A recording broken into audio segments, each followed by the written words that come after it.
All right, guys, my brother and I just bought the Koopool 159 piece set. Here it is. This thing's amazing, dude. Everything stays in place. Well, I guess I don't think I don't. Oh, see, they lock in.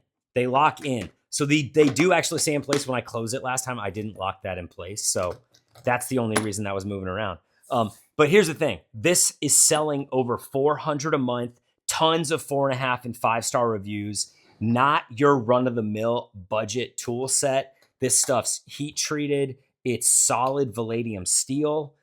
It has really nice grip, really nice feel on all the tools. You also get extra stuff like socket wrench sizes. You get hex keys. You get all that stuff. You even get a freaking tape measure, dude. So the fact that everyone else was buying it gave me a pretty good idea. I also need something compact that I can fit in my car because I travel a lot. So I couldn't handle like a massive tool box.